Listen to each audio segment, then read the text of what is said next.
rock and roll, hein? Essa é especial para Alexandre Silvestre. White Snake Silver. Aumenta, Pacheco. Ô, Pacheco, vem pra cá, Pacheco, dançar com a gente. Sextou. Muito boa noite pra você. Muito boa noite, Flávio Prado. Boa noite, Michele Janela. Você gosta de rock and roll, não? Adoro. Gosta? Eu sou roqueiro puro, né? Fui criado no rock, com Beatles, Elvis, adoro Rolling Stones. Eu sou muito rock. Eu não gosto não gosto. Respeito pra caramba música sertaneja, mas eu sou muito rock, né? Puxa, então, semana que vem, sexta-feira, a gente vai pedir a música pro Flávio Prado. Boa noite, Ana Garrafa. Boa noite, Michele Janela. Boa noite, galera. Flávio. Você gosta de rock também? Meu forte é mais pro sertanejo, MPB e tal. Mas eu sou eclético, ouço de tudo um pouco, não tem problema não. Temos os contrastes, e como é bom isso, né? Tá bem. Muito bem, olha, aqui gente. É guerra, aqui é trabalho e guerra. Olha, no programa de hoje nós vamos falar do novo líder do Brasileirão, Palmeiras. Eu não falei que o Palmeiras ia ganhar? Falei! Tem também tudo sobre a entrevista do Roberto de Andrade e do Alessandro no Corinthians. Eles falaram do Jô, falaram do Luan, falaram do Bruno Mendes e um monte de coisa. Claro que tem também o empate do São Paulo contra o Coritiba. E ainda a gente vai trazer as últimas informações sobre a troca de técnicos no Flamengo. Se segura na poltrona, a equipe está toda posicionada aqui, nossos câmeras, o Manolo, o Kane, o Fini, nosso diretor, já está lá no comando da nave. Quem que é o diretor de TV aí hoje, Fini? É o Todinho. Um beijo, Todinho. Vamos que a nave vai decolar com o Pachecão no nosso áudio. Antes tem dicas. Já voltamos, nem deu tempo de sentir saudade, não é mesmo? Olha, a nossa enquete, antes da nossa enquete a gente vai falar de um assunto que está fervendo nessa semana. Vocês lembram que ontem o Flamengo anunciou a demissão do técnico Paulo Souza? Pois é, vem cá que eu vou te contar. Hoje, o rubro-negro confirmou o que todo mundo já estava sabendo. Dorival Júnior é o novo técnico do Mengão. Parabéns, Dorival. O treinador assinou contrato até dezembro e chega para a terceira passagem pelo time da Gávea. E aí, vocês gostaram da chegada de Dorival Júnior? A enquete é sobre isso, aliás. Inclusive, vou perguntar isso na enquete. O Flamengo agiu certo ao trocar o Paulo Souza pelo Dorival Júnior? Essa é a primeira pergunta. Sim ou não? Que está no site. E a segunda pergunta, o Dorival, vocês acham que vai dar certo no Flamengo? Você que está em casa, volta no site e os meninos respondem aqui agora. E aí, Flávio, o que você acha? Bom, boa noite. Eu acho que o Dorival fez bem de aceitar. Não adianta ficar, mas ele largou o Ceará, é varziano o negócio aqui mesmo, então ele poderia ser demitido, até o presidente do Ceará falou isso. É normal, mas também a hora que eu demiti, ninguém me enche a paciência, tá tudo certo também. Já virou meio que rotina, então ele pagou uma multa, saiu e tal. Isso deixa bem claro que o Flamengo está totalmente perdido, tanto que faz um contrato por 6 meses e deixa muito claro que não tem um projeto de trabalho. Cadê aquele Flamengo organizado, que planejava tudo? Ele nunca planejou, né? O Jorge Jesus foi meio por acaso que apareceu lá, mas acabou dando certo. Fica demonstrado claramente o quanto o Flamengo, embora acertado no aspecto financeiro, né?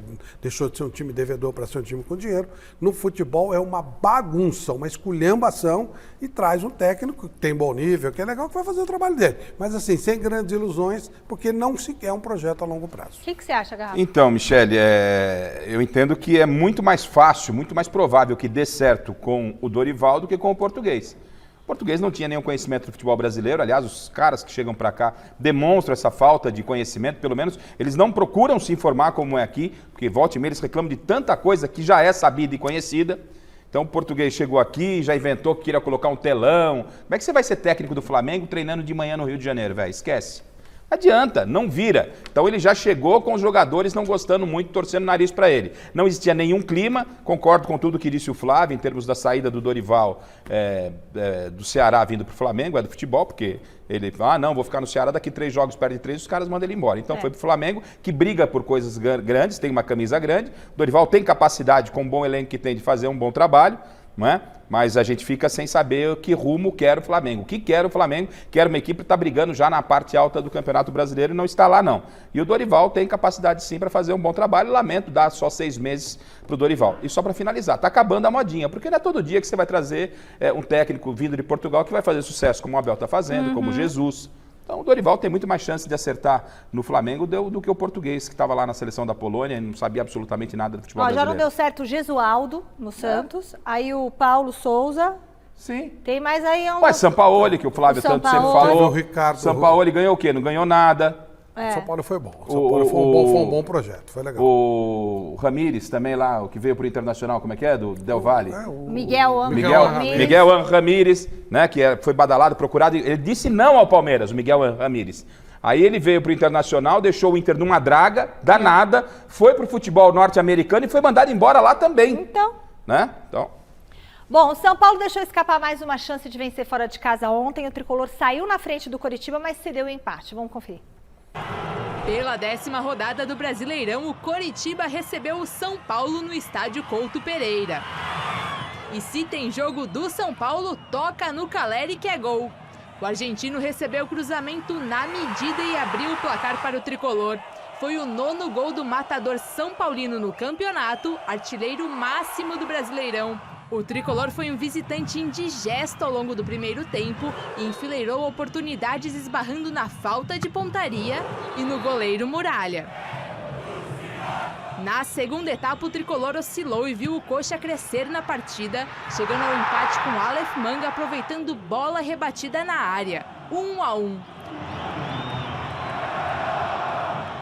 O jogo seguiu movimentado e dava a impressão que o desempate era questão de tempo, mas Luciano e Aleph Manga desperdiçaram as oportunidades. Final de jogo, Curitiba 1, São Paulo também 1. Nós merecemos mais. Nós, eu falo como grupo, como eles. Não tenho nada para reclamar. Os caras se dedicam, correm, lutam, brigam, fazem tudo ser mais simples, mais objetivo, sem graça, sem letra. Toques, objetivos. Nosso time não é time de 1 contra 1 de velocidade, é um time que constrói tudo. Vem lá de trás construindo tudo até a frente. Então, assim, a gente não pode jogar fora em matéria de resultado uma atuação tão boa como foi essa. Ah, está em sexto, tá em sexto. A gente fala que quer ficar entre os 6, mas você quer ganhar. Você quer ficar líder, você quer ser primeiro colocado, você quer estar. Não sei se você vai ser no final. Então, assim, nós temos que ter mais ambição. Ambição de quando a gente pode ganhar, e realmente a gente pode ganhar, a gente tem que ganhar. Não pode se conformar, um empate, 14 jogos de vencibilidade, bem legal, tudo bem legal. Então, 14, mas vamos ganhar. Então, assim, não tenho nada para reclamar deles no sentido de falta de empenho, de tudo. A única coisa, mais concentração para definir jogos, fazer 2-0, faz 3-0, acaba o jogo no primeiro tempo. É isso que nós temos que fazer. Rima não é fácil, né? Mas olha, a análise foi correta. O São Paulo ontem, se você olhar assim na projeção da tabela, você fala, bom, empatar em Curitiba com Curitiba, bom resultado. Agora, você olha o jogo, muito mau resultado. O São Paulo jogou bem melhor que o Curitiba. O que o Rogério falou é verdade. No primeiro tempo era para ter decidido o jogo, poderia ter feito 2, 3 gols. No segundo tempo, o Curitiba equilibrou o jogo, mas nunca foi melhor que o São Paulo. E ainda assim o São Paulo poderia ter vencido o jogo no segundo tempo. Tomou um gol, mas poderia ter feito o segundo gol. Incrível como o São Paulo tem perdido a oportunidade de somar pontos. Ontem, contra um adversário como o Curitiba, tendo as chances que teve e criando do jeito que criou, o São Paulo precisaria ter feito os 2 pontos. Eu repito, os 3 pontos. Empatar em Curitiba é bom, mas para quem viu o jogo não foi bom. O São Paulo perdeu 2 pontos. Então, quem viu o Rogério no início de carreira, como de forma precoce ele assumiu no início de carreira o São Paulo, que era o time do coração, as suas entrevistas eram extremamente desastrosas.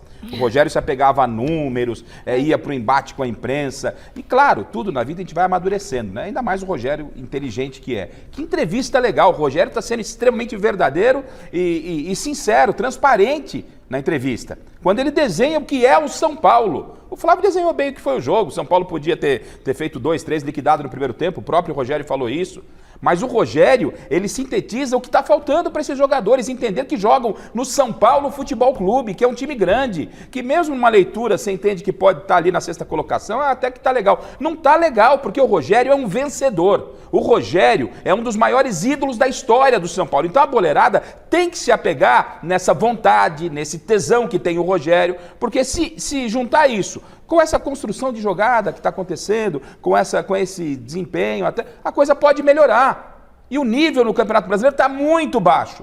Então, se melhorar um pouquinho, veja o Corinthians. O Corinthians, até ontem, era líder do campeonato. Ele está com o futebol para ser líder do Brasileiro? Não. Mas como o nível está muito baixo, o São Paulo pode estar numa condição brigando lá em cima na parte alta. Uma pessoa me disse o seguinte, não adianta querer exigir dos outros o seu nível de perfeccionismo. E eu acho que o Rogério é a mesma coisa. Não adianta querer falar para os outros terem o nível de perfeccionismo que ele tinha. Mas se melhorar só um pouquinho... Se tiver 20% dele, vai melhorar muito. Já vai ser muito, Mas né? 20%, ó, Se vocês tiverem 20 do Rogério, vocês já vão ficar craque. Ó, o Alexandre Silvestre tá na nossa redação com mais informações do São Paulo. Boa noite, Silver. Você viu o White Snake, né? O que deixou o Rogério ser incomodado no jogo, Silver?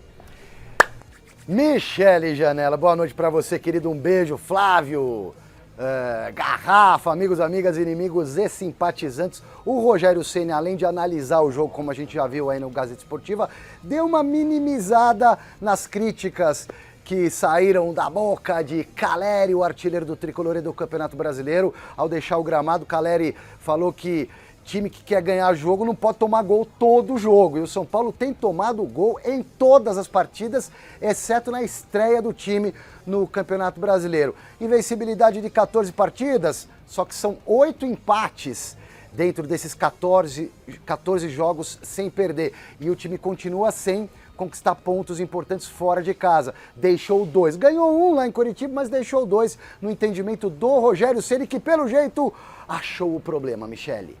Terapia pro Tricolor. Fala aí, Mito. É um jogo mano a mano, relativamente fácil de se jogar. Contra um time que é muito bom mandante, mas que hoje nós tivemos domínio total do jogo. Então, eu sei que o momento desse negócio, é muito mais psicológico até, porque não teve cansaço, não teve parte física, não teve nada para reclamar. Mas é muito psicológico. Você vai faz o gol. Então, joga em busca do segundo, joga em busca do terceiro, porque se tem esse bloqueio psicológico que você faz, volta para o segundo tempo. Porque nós só fizemos 15 minutos de jogo ruim, que foram os 15 primeiros minutos do segundo tempo, onde nós esperamos o adversário agir para a gente poder, depois que tomou o gol, aí voltamos a jogar tudo de novo. Por quê? É um time maníaco, depressivo, divã para o São Paulo, que de novo fez 1-0 jogando muito bem no primeiro tempo, fora de casa, e permitiu o empate do adversário. Já eu volto com mais Tricolor, que vai voltar ao Morumbi domingo, 4 da tarde, Michele. Valeu, Silver. Tem muita lógica o que falou o Rogério. Realmente o time de São Paulo é um time sem confiança, uma coisa estranha. Circula pela internet, é um dos vídeos assim, que mais circula entre os treinadores e tal, um vídeo da vinda do Osório aqui no Mesa Redonda, quando ele fala sobre cognitivo, sobre essa coisa da falta de repetição de coisas no treinamento.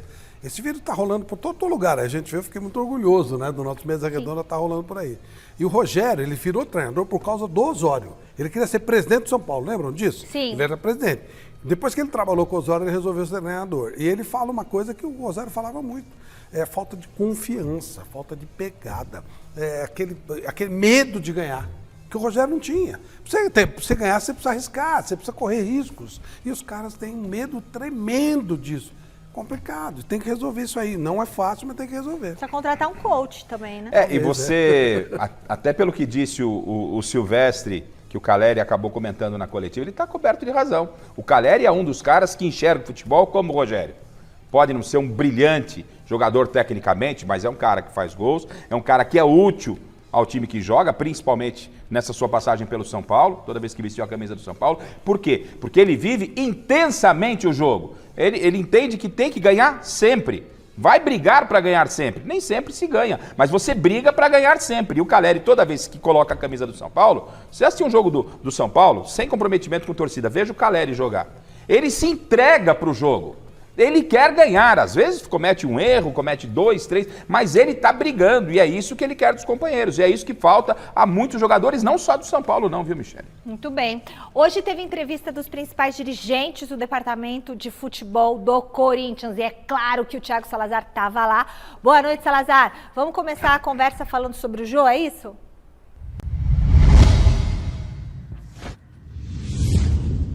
É isso, Michele. Vamos começar falando do Jô. Boa noite para você, a todos que estão acompanhando o Gazeta Esportiva. Como a gente noticiou ontem, o Jô solicitou a rescisão de contrato depois daquele vídeo ter viralizado dele no pagode, enquanto o time estava perdendo para o Cuiabá. Não apareceu no CT Joaquim Grava para treinar e para tratar no dia seguinte. A informação que eu tenho, Michele, é de que o Jô não apareceu no dia seguinte porque ele não tinha condição de ir ao CT, devido aos reflexos da noite anterior, e por isso ele enviou apenas os representantes dele para lá. O Roberto de Andrade hoje falou sobre isso. Eu questionei se o Jô conversou com a diretoria pessoalmente, e o diretor de futebol do Corinthians confirmou que não. tudo foi feito, tudo foi assinado e decidido sem a presença do Jô. Vamos ouvir o Roberto de Andrade. Todos sabem o que aconteceu, nós fomos informados pelo vídeo também. E a única conversa que nós tivemos com o Jô foi por telefone, não foi pessoalmente. Ontem, quem veio aqui ao CT foram os seus representantes. Mas conversamos e mostramos que nós não tínhamos outra saída senão a rescisão do contrato. Todos vocês sabem que a rescisão do contrato, ela depende muito mais do atleta do que do clube, porque o clube não tem o poder de fazer uma rescisão sem ser onerado, tem que pagar. Então, nessa conversa, mostramos que a situação ficou praticamente insustentável pela atitude dele perante o grupo, perante a torcida, a todos. Então, de comum acordo, resolvemos findar o contrato na rescisão. Vamos pagar o que tem que pagar ao Jô e ele abre mão de hoje para frente de tudo que tem a receber. Ele foi comunicado da situação do que ocorreu com o Jô e da decisão da diretoria junto com o staff do Jô. Então, na realidade, ele não participou diretamente, só foi comunicado de que nós estávamos em comum acordo encerrando o contrato do atleta.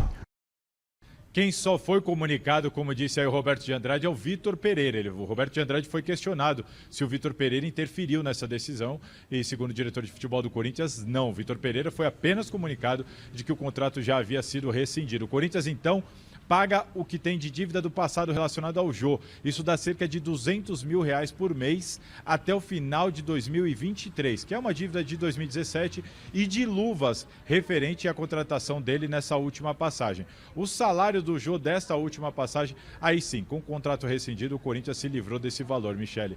E daqui a pouquinho eu vou passar a bola para vocês, daqui a pouquinho eu volto mais para falar de outro jogador que tem causado problema por aqui.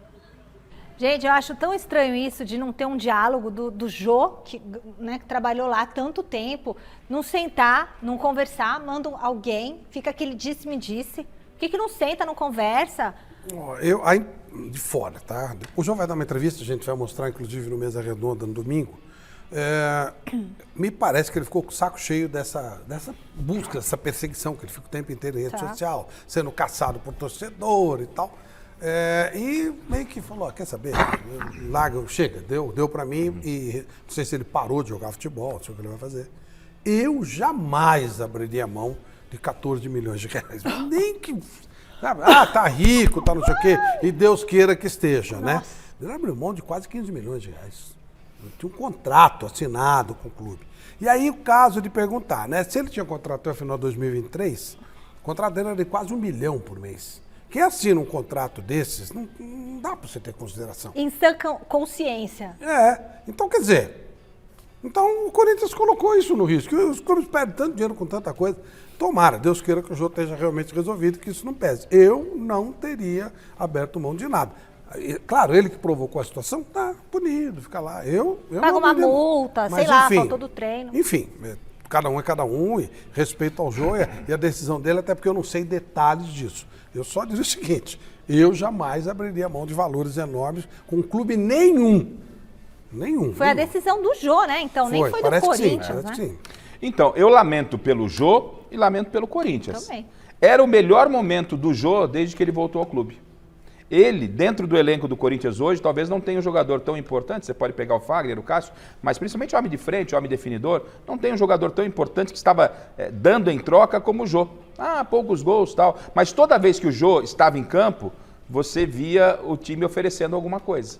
Era um cara que fazia a parede, fazia o pivô, fazia gols, dava alternativas aos seus companheiros, e o Corinthians, com vários problemas, perde uma peça muito importante. Mas muito importante. O Vitor Pereira, que está tentando se adaptar ao futebol brasileiro, está mais perdido que cachorro em dia de mudança no Corinthians, ele perde uma peça que vai lhe fazer muita falta. Muita falta. Agora, se o Jô entende que 14 milhões para ele não vai fazer falta, quem sou eu para falar isso, né? Mas 14 milhões, aí a gente vê como é que é o nível do futebol. Se é um Osmar Garrafa que abre mão não disso, é? Claro. Mas o Jô, pô, para, né, Jô?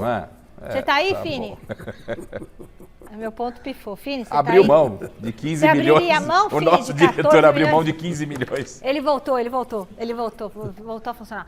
O futuro do meia Luan também foi abordado hoje na entrevista. O Salazar já volta para a telinha para explicar o que os dirigentes falaram do Luan, afinal, Salazar.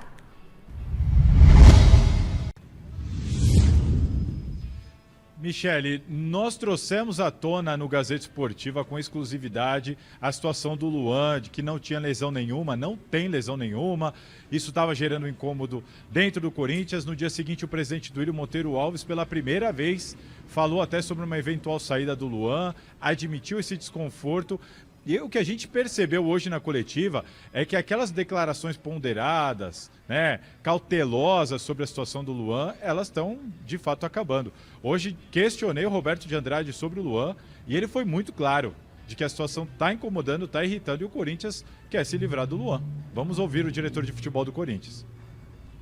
Também nós não sabemos o que está acontecendo. Ele foi convocado para alguns jogos. E na véspera do jogo, ou até no dia do jogo, se colocou fora porque estava sentindo incômodos, dores, enfim, não foi para o jogo. Vocês sabem que é uma situação delicada, o Corinthians tem contrato com o atleta, não é tão simples você fazer a rescisão, como eu acabei de falar no caso do jogo, você tem que pagar. O que a gente está tentando fazer é nessa próxima janela agora conversar. Tem alguns clubes interessados, podemos conversar com o Luan e ver a necessidade dele de, se ele não consegue jogar aqui, tentar jogar em outro lugar, mas é uma situação que nos incomoda bastante e não é pouco. Garanto a vocês que isso nos atrapalha no dia a dia e a gente quer uma solução. A solução, a mais perto que a gente tem é agora nessa janela que a gente vai tratar disso, tentar resolver esse assunto, Luan.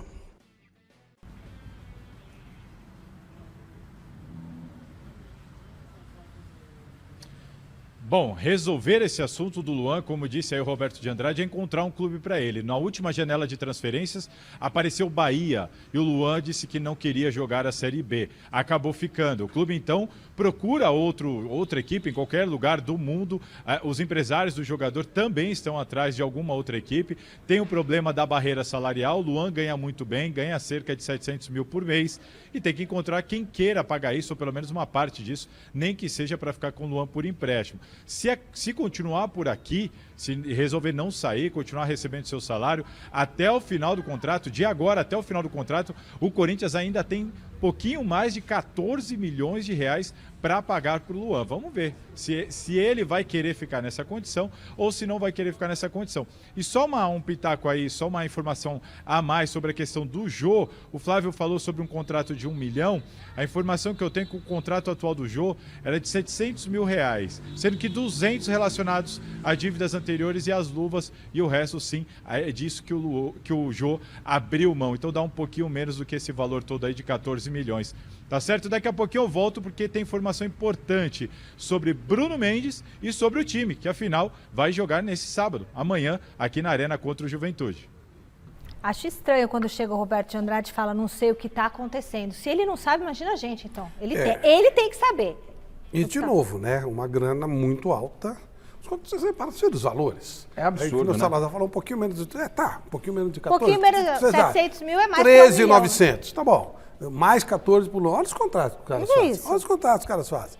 E aí você tem que ver o histórico do jogador. E a pessoa não E joga. tal. É tal história, né? É fácil quando o dinheiro não é seu, né? O dinheiro é dos clubes. Vê o Flamengo. Os caras que estão lá, e eles não caíram, né? Os dirigentes do Flamengo estão lá. 22 milhões eles gastaram de multa com os técnicos. Não tem que demitir os caras e ainda meter um processo neles? E esses contratos aí? Ué, tem que ver a história. O que está acontecendo? E outra coisa, o Corinthians coloca abertamente o jogador na praça, eu até entendo porque ele não está rendendo. Tá bom, mas olha, eu tenho um produto que não tá bom para mim, que mais. custa 700 mil reais por mês, e eu passo para você. Você quer? Não vou pagar também. Então, em cima disso, Flávio, essa história de que o Roberto e a diretoria não sabem o que está acontecendo, acho que ela não quer exatamente trazer à tona o que está acontecendo para tentar ver se joga a bomba para outro, não é? Porque é bem verdade que hoje nós não temos mais acesso acompanhar os treinamentos, a gente fica muito distante do que está acontecendo, mas Roberto de Andrade, o Alessandro, os caras são diretores, os caras estão lá com o Luan, os caras sabem o que está acontecendo, sim. Mas algo muito estranho está acontecendo, algo muito proibitivo deve estar acontecendo e o Corinthians não quer externar isso para que não atrapalhe alguma forma de se livrar do Luan.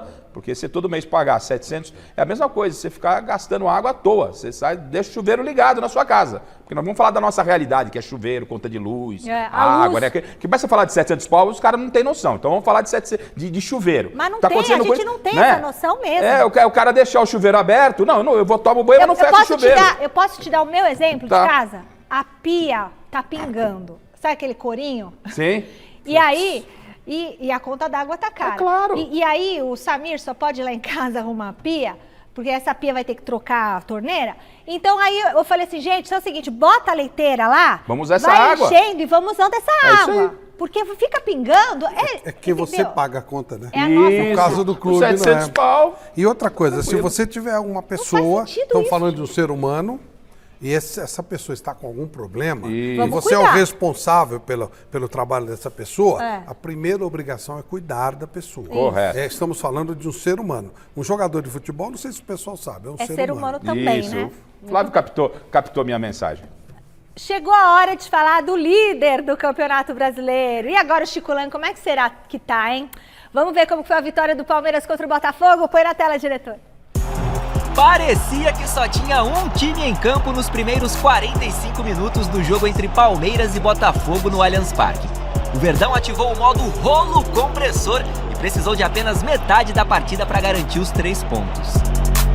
Logo aos 5, o zagueirão Murilo fez 1-0 para o Palmeiras, mas o gol foi anulado pelo VAR por impedimento do Luan. Nada que tirasse o ímpeto dos donos da casa. Aos 10, nem o VAR e nem o Botafogo foram capazes de parar o Rony. Passe preciso do Scarpa, 1-0. 4 minutinhos depois, o Dudu carimbou a trave do Gatito Fernandes. Aí, aos 17, o Scarpa não passou pra ninguém e mandou ele mesmo pro fundo da rede. 2-0. O 3-0 não veio já aos 25 porque a trave de novo apareceu no meio do caminho do Dudu. Mas veio aos 32 em nova assistência do Scarpa pro Rony.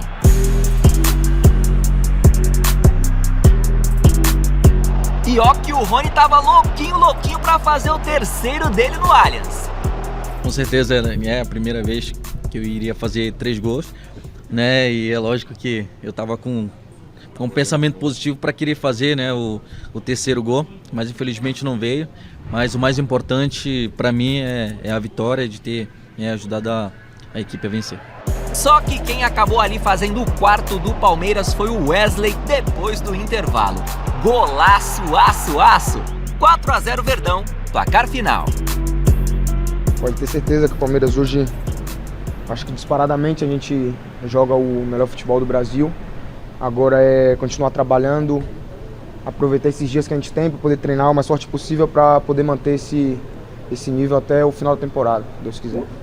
Com esse resultado aqui no Allianz Parque, o Palmeiras chegou a 16 jogos consecutivos sem saber o que é perder na temporada de 2022. A vitória aqui no Allianz de quebra ainda colocou o Palmeiras na liderança do Campeonato Brasileiro.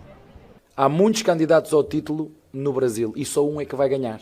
Portanto, se tivesse aqui 12 Guardiolas, ou 12 Kloppes, ou 12 Mourinhos, ou o que for, só um é que vai ser campeão. Só um. E faltam 28 jogos.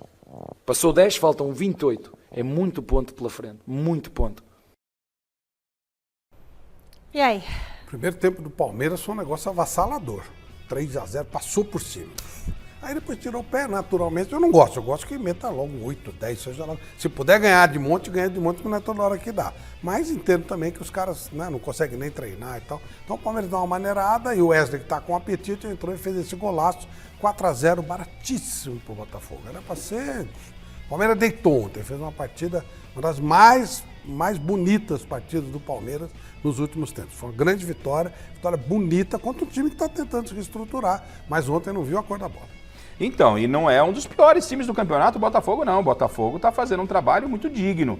Né? Tem complicado e vai complicar ainda a vida de muita gente. E nós aqui criticávamos demais o Abel. Muita gente na internet, vocês pegam os resultadistas como eu. Não, o Palmeiras ganhando e a gente criticando o Abel. Por quê? Porque a gente entendia que o Palmeiras não poderia ser um time só reativo. Era essa a minha diferença com o Abel. A gente entendia que com o elenco que o Abel tinha em mãos, o time do Palmeiras tinha que jogar mais, que dava para jogar mais. E é isso que está acontecendo com o Palmeiras agora, Michele. O Palmeiras está jogando, o Palmeiras ele é protagonista nos seus jogos. Né? Ele pega a bola já ontem, com 10 minutos, o Palmeiras já tinha atropelado, amassado o Botafogo. Depois, lógico, tirou o pé. Então, o Palmeiras realmente, o que está faltando para o Palmeiras é só ele dar uma disparada aí no Campeonato Brasileiro, para fazer jus o que ele está jogando. Porque você vê, ele passou ontem o Corinthians e olha o futebol que o Corinthians está apresentando. Então o Palmeiras tem que traduzir isso também em pontos no Campeonato Brasileiro para ficar tranquilo. O José Paes vai falar agora do Palmeiras de um lugar diferente. Ele tá lá na Arena Barueri para acompanhar o jogo do time Sub-17 do Verdão contra o Sport, né, Zé? Mas antes de você trazer as informações dos garotos, vamos para os profissionais? Boa noite, meu querido. O que o Abel Ferreira falou depois da vitória de ontem? Fala, Mi, boa noite pra você, boa noite aí pra todo mundo que tá acompanhando mais uma edição do Gazeta Esportiva. É isso, eu tô aqui na aprazível, sempre gostosa Barueri, na Arena Barueri. Como você disse aí, daqui a pouquinho, às 7 da noite, a bola rola pra Palmeiras e Sport, jogo 2 das semifinais da Copa do Brasil Sub-17. Vou quebrar um pouquinho o protocolo aqui pra mostrar pra vocês. Olha só, Bruno Ramos, vou subir o degrauzinho aqui, ó, pra você mostrar lá. Trabalho de aquecimento da equipe do Palmeiras, viu, Mi? Os jogadores já no gramado, o Sport também no gramado. Como eu disse aí na primeira partida, não sei se eu disse, mas se eu não disse, vou dizer agora, o Palmeiras ganhou por 5-2 lá no Mundão do Arruda, lá no Recife, então tá super tranquilo para esse jogo da volta, mas primeiro vamos falar aí dos profissionais, como você bem disse, porque o Palmeiras tá voando na temporada, Michele, tá demais. Creio que seja aí o time a ser batido no Campeonato Brasileiro e no Brasil, na Libertadores, enfim, todas as competições que está disputando. Preparamos uma tela para mostrar para vocês aí os números do Palmeiras nesta temporada de 2022. Time do Abel Ferreira, meu Deus do céu, tá voando, tá demais, olha só. É a equipe, entre as equipes da Série A, a equipe que tem o melhor aproveitamento, 80%. É o time que tem mais vitórias, 26%. O time que tem menos derrotas, só perdeu 2 vezes na temporada ao time do Abel Ferreira, uma para o São Paulo na primeira partida lá da grande decisão do Campeonato Paulista e uma para o Ceará na estreia no Campeonato Brasileiro. É o time que mais fez gols, é o time que menos sofreu gols e tem um saldo impressionante de 57 gols o Palmeiras na temporada de 2022, além de ter um aproveitamento em casa de 88%, Michele. Meu Deus, como mandante também tá demais o Palmeiras, 18 jogos, 15 vitórias do Verdão como mandante nesta temporada. E agora eu vou trazer a palavrinha aqui do Abel Ferreira no Gazeta Esportiva, viu, Mi? Porque viralizou aí na internet um trechinho da coletiva dele de ontem, em que ele fala sobre a gestão de grupo e a gestão de jovens. Hoje, vários jogadores muito jovens aqui na Arena Barueri para esse jogo do Sub-17. E ele foi perguntado como é que é gerir, por exemplo, um Wesley, que tem 23 anos, acabou de renovar contrato, tá com a bufunfa no bolso. Perguntaram se ele gosta meio de ser um Tele Santana, um paizão da galera. E o Abel Ferreira foi bem demais na resposta. Vamos ver. Eu, antes de ser treinador, eu sou formador de homens. E eu, uma vez no Braga, eu disse isto e vou voltar aqui a repetir. Eu prefiro ser conhecido, se me derem a escolher, eu prefiro ser conhecido como um bom homem do que como um bom treinador. Se me derem assim, só pode escolher uma das duas. Ou bom homem ou bom treinador. Então eu escolho e prefiro que me conheçam como um bom homem. É o homem que se é que triunfa no profissional que se quer ser. Em qualquer profissão. É o homem que se é que triunfa no profissional que tu queres ser. Volto a repetir. É o homem, é o caráter do homem, esses são os valores do homem que nós somos, eu, tu e os teus colegas, que se é que triunfa na profissão que se quer ser. É nisto que eu acredito e é isto que eu passo aos meus jogadores e aos mais novos. Gosto muito de falar com eles sobre isto. Moleque, andas a gastar dinheiro em carro e casa já compraste? Gosto de falar com eles sobre isto, porque às vezes é muito fácil nós nos deslumbrarmos e nós temos que os puxar sempre para a terra. Aproveitem o momento, mas lembrem-se que há um futuro e a vida do jogador de futebol dura aí. Aqui dura mais um bocadinho, mas 10, 12 anos e fecha. Então, essa é a minha função também de de educar os meus jogadores, que é o que eu quero fazer com as minhas filhas quando estiverem aqui perto de mim, que é isso que me está a faltar agora, a escola está a acabar, porque eu acho que sou melhor pai com os meus jogadores do que sou com as minhas filhas. Tá aí o bom homem, o bom treinador, o bom pai de família, Abel Ferreira. As filhinhas dele já estão vindo para o Brasil. Tá acabando o ano letivo lá em Portugal, como ele disse aí. Palmeiras que se reapresentou hoje, viu, Michele, lá na academia de futebol em São Paulo, na Barra Funda, Zona Oeste de São Paulo, depois dessa super vitória por 4-0 para cima do Botafogo. A novidade foi o Mike, que estava com uma lesão na perna, se reapresentou hoje, está naquele trabalho de transição ali para voltar muito em breve aí a defender a equipe do técnico Abel Ferreira, que volta a campo no domingo lá em Curitiba para pegar o Coritiba. Estaremos lá com a nossa equipe. Osmar Borol, o famoso Osmar Garrafa, estará lá para trazer tudo ao vivo no Mesa Redonda. Devolvo para vocês aí, viu, Michele? Daqui a pouquinho eu volto para cá para a gente falar um pouquinho mais dessa partida que é super importante, para a gente falar desse Palmeiras e Sport, semifinal 2 da Copa do Brasil Sub-17. Jogo bacana demais. Hendrick em campo daqui a pouquinho aqui, hein, torcida do Palmeiras. Vai daí, Mi. Show, José Paz, muito legal. José Paz, o homem que não para, né? Viaja, esse homem anda demais. Fala aí, vocês gostaram da resposta do Abel? Bonita mesmo a resposta, importante ele dar essa orientação, não é? Olha, existe eu falo muito dessa pessoa porque ele é muito importante mesmo para o futebol. O senhor Manuel Sérgio, sociólogo, 93 anos agora, que é o guru de todo esse pessoal que fala que trouxe a humanidade para o futebol. Não existem chutes, existem seres humanos que chutam. Se você não equilibrar o ser humano, ele não vai andar. E o Abel, quando ele faz isso, ele faz aquilo que o Tele Santana fazia. O Tele fazia de maneira empírica, ele não tinha a profundidade de estudos do Abel, mas ele fazia do mesmo jeito, quando ele se preocupa com o homem. E quando o grupo sente que tem alguém preocupado com o ser humano, com o todo, o cara fala, pô, se ele me respalda, eu respaldo o outro, e você sente um todo sendo respaldado. Isso gera no grupo uma confiança no seu comandante. Por isso que o pessoal gosta tanto do Abel. Então, eu acho que ele pode e deve fazer isso, sim, de tentar ajudar as pessoas. O Fernando Diniz faz muito isso também. Ele procura trabalhar o ser humano. Você tem que melhorar como ser humano. E aí você vai ter uma vida, porque a vida não acaba com o futebol. Esse pessoal termina, eles se aposentam muito jovens, 34, 35, 36 anos, e tem toda uma vida pela frente, né? Então, ajudar o cara como usar o dinheiro dele, ajudar o cara a ser um bom ser humano, né? Uma profissão, enfim, uma série de situações. Eu acho bem legal se ele tem essa abertura, falar isso com o jogador, eu acho que faz toda a diferença do mundo. Vocês já ouviram, com certeza, essa história de, ele perdeu o vestiário.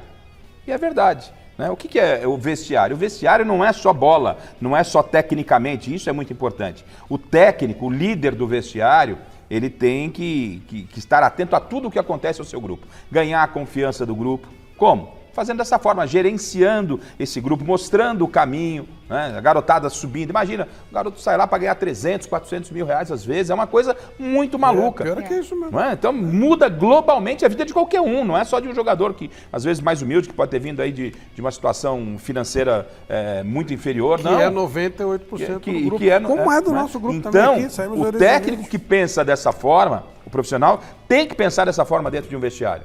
Tem que pensar. Gerenciar o seu grupo, ganhar a confiança do grupo. Porque, às vezes, o treinador é obrigado a tomar uma atitude dura. Então, se o técnico não tem a confiança, o jogador não tem a confiança no treinador, quando ele toma essa atitude dura, o cara fala, esse cara tá de sacanagem comigo. Você reparou que o Patrick de Paula, ninguém reclamou da saída dele? Sim. Deve ter tido todos o próprio grupo deve ter falado, não dá. Né? E todo mundo sabe que eu adoro o futebol do Patrick de Paula.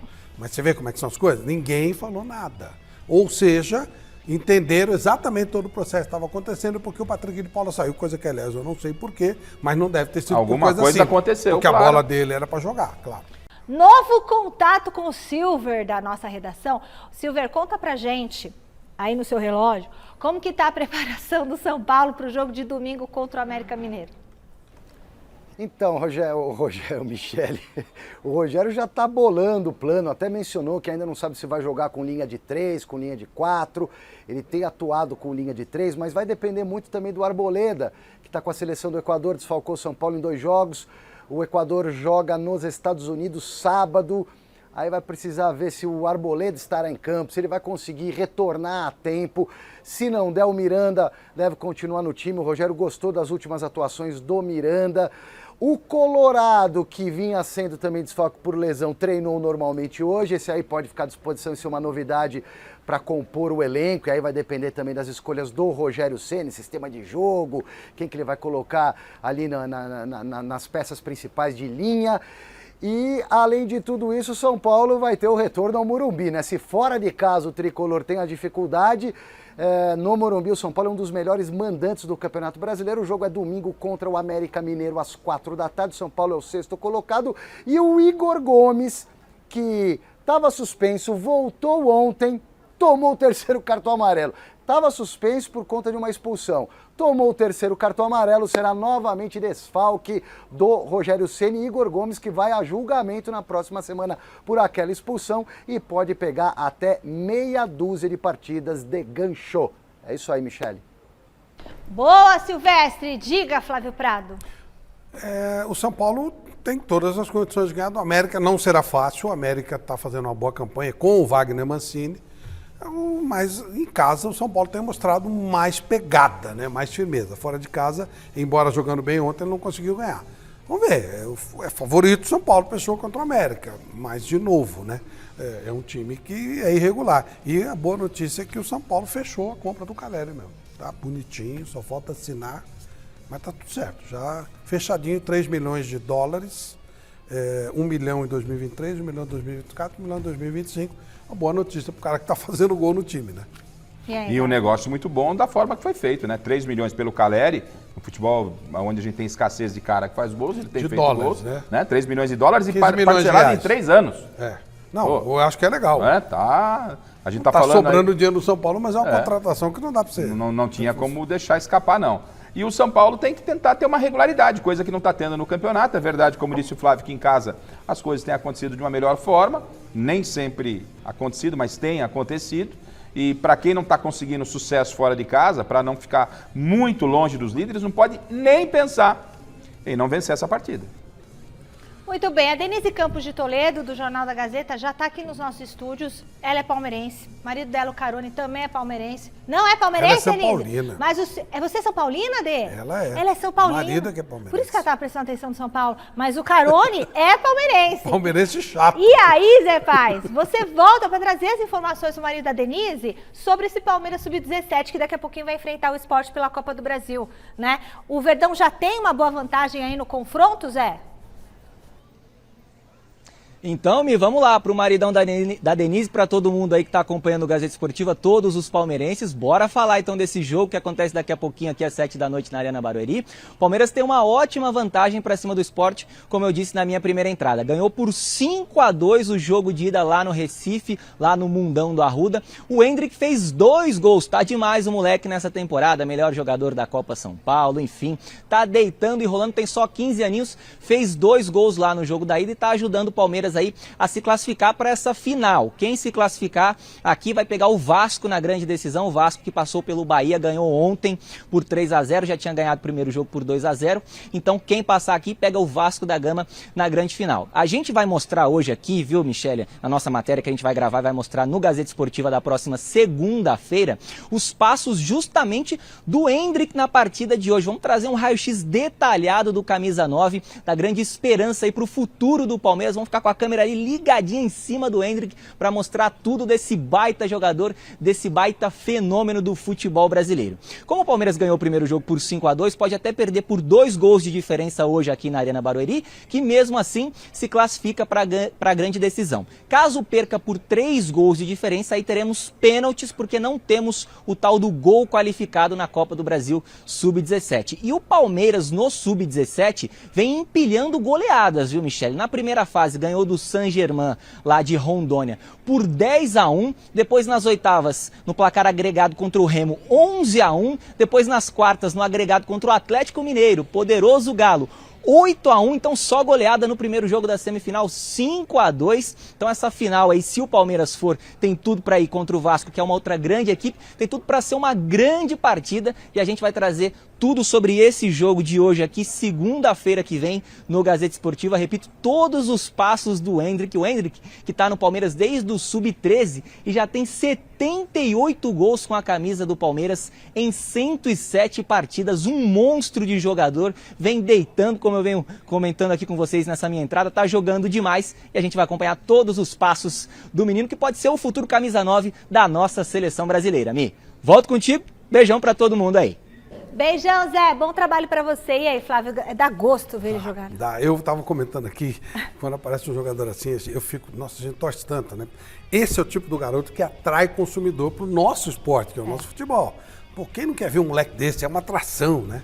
Mas a gente fica com tanto medo que aconteça alguma coisa. Ele é um vaso de cristal, sabe? Não pode, tem que rolar tudo certinho com ele. Ele é muito precioso, cara. É um baita jogador. Tem um futuro gigantesco pela frente. Deus queira que siga, só seguir normalmente, que o moleque é muito bom.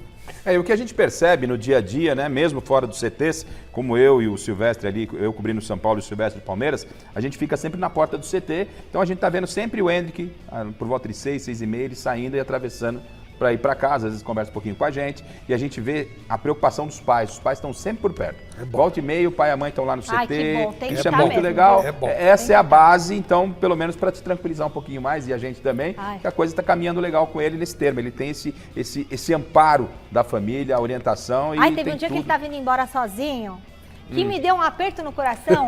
É que ele atravessa a rua. Atravessa a rua, me deu, como assim? Tá atravessando a rua? Não, mas o pai liga pro tio Garrafa, olha ele atravessando. Não, você avisa que a gente E aí a gente fala, olho. menino Endrick, rapaz, você precisa ver, e o Palmeiras tá trabalhando ele direitinho, ele já é troncudo, sabe? Já é.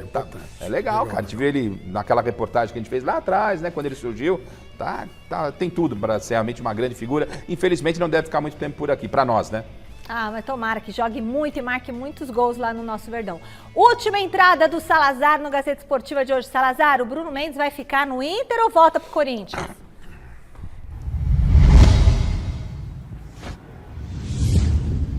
A gente vai ter que aguardar um pouco, mas na entrevista coletiva de hoje esse foi mais um assunto abordado e dessa vez o Alessandro Nunes, que é o gerente de futebol do Corinthians, se mostrou otimista. Tá na mão do Inter e o Corinthians já aceitou flexibilizar o valor. Daqui a pouquinho eu volto com os detalhes. Vamos ouvir primeiro o Alessandro Nunes. O valor ele está pré-estabelecido na cláusula como 6. Se a gente fosse levar em consideração o contrato, é aquilo. A gente nunca pré-estabeleceu para o Inter que negociaríamos o atleta somente por aquele valor. Sempre houve uma certa flexibilidade. O Inter sabe disso e o atleta também sabe disso. Então a ordem é justamente essa. Não estamos tratando desse número, estamos tratando de um outro. E que o Inter está muito próximo. Falta só fazer um esforço final que confesso para vocês que é muito simples, muito viável. Então não está nas mãos do Corinthians, está nas mãos do Inter. Michele, a questão aí é a seguinte, o Corinthians emprestou o Bruno Mendes, para o Internacional com um valor estipulado ali de 6 milhões de dólares, daí aproximadamente 29 milhões de reais para o Inter comprar 50% e ficar com o jogador. O Corinthians sabe que esse valor está acima do mercado e topa flexibilizar. De que maneira? De uma maneira proporcional. Então, a contraproposta do Corinthians, depois de recusar 2 propostas do Inter, é no sentido assim, olha, então tá bom, 6 por 50 é muito, então de repente me paga 3 e eu deixo você ficar com 30%. E os direitos federativos vão para o Internacional. Seria o melhor dos mundos, porque o Inter quer o jogador, mas quer pagar menos. O Bruno Mendes quer ficar lá, já avisou. Fez 6 jogos, não pode entrar em campo enquanto isso não se resolver agora. E o Corinthians, então, encontra essa maneira. Te dou menos por cento e você me paga um pouco menos. E seria ótimo para o Corinthians. O Corinthians comprou o Bruno Mendes por 3 milhões e meio de dólares lá em 2019. De repente vender 30% do Bruno Mendes, ficar com 40% por 3 milhões de dólares agora, é negócio, atende todo mundo, vamos ver. Como disse o Alessandro aí, está na mão do Internacional e, pelo jeito, a chance é grande. A não ser que o Inter diga que não tem dinheiro, não tem nem essa grana, nem os 3 milhões. Aí o Bruno Mendes volta e provavelmente vai ser utilizado pelo Vitor Pereira. Aliás, o Vitor Pereira ainda não avisou daqueles jogadores emprestados, Matheus Vital, Léo Natel, Ramiro, desses todos que agora acabaram contratos de empréstimos e em tese vão voltar, o Vitor Pereira, ele ainda não informou com quem ele quer contar. Mas a informação que eu tenho é que a diretoria quer negociar todo mundo.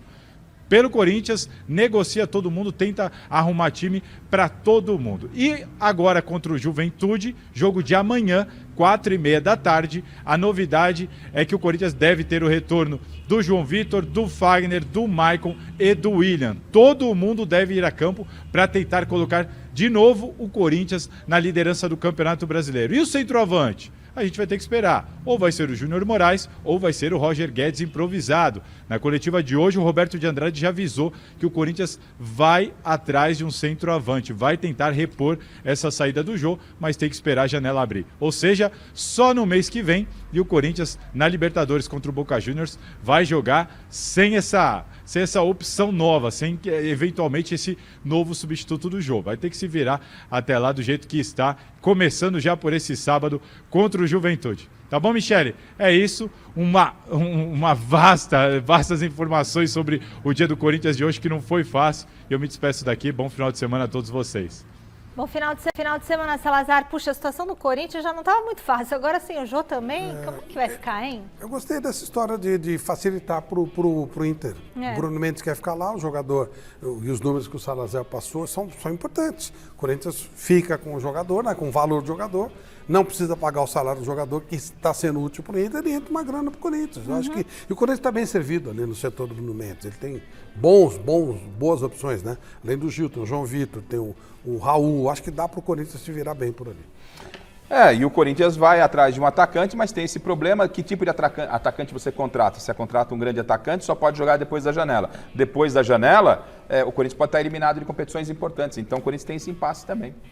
Bom, vamos para a nossa enquete primeiro. O Flamengo agiu certo ao trocar o Paulo Souza pelo Dorival Júnior? A maioria diz que não, 68% dos votos. Aí, enfim... E domingo nós temos o Mesa Redonda Futebol Debate com o André Hernan aqui conosco, como grande jornalista aqui conosco, começou com a gente aqui na Casper Libero, trabalhava aqui com a gente, o André. Então a gente vai estar aqui, né, Flávio, domingão. Maravilha! E o Emerson Royal, né? Emerson Royal com entrevista com a gente também. Também, vai ser legal. O Garrafa em Curitiba. Com o líder do Campeonato Brasileiro, direto do jogo né? do Palmeiras, né? Direto legal. ao vivo no Mesa Redonda, então 9 da noite. E olha, tem tanto presente bom esse domingo que eu não vou nem te contar, mas é presente que não acaba mais. E na sequência do Mesa Redonda temos o Papo de Campeões, entrevista com Zinho, tá certo? Contando cada bastidores da seleção, que é demais. Bom, gente, siga nossas redes sociais, youtube.com/Gazeta Esportiva, o nosso Instagram, @Gazeta Esportiva, youtube.com/Mesa Redonda, o nosso @Mesa Redonda TV. Segue a gente nas nossas redes sociais. Tchau, Flávio, tchau, Garrafa, um ótimo final de semana para todo mundo e vamos comer pizza, porque hoje pra mim é sexta-feira, eu vou comer uma de calabresa, uma de mussarela e uma portuguesa. Tchau. Ave Maria. Beijo, Flávio, beijo. Tchau.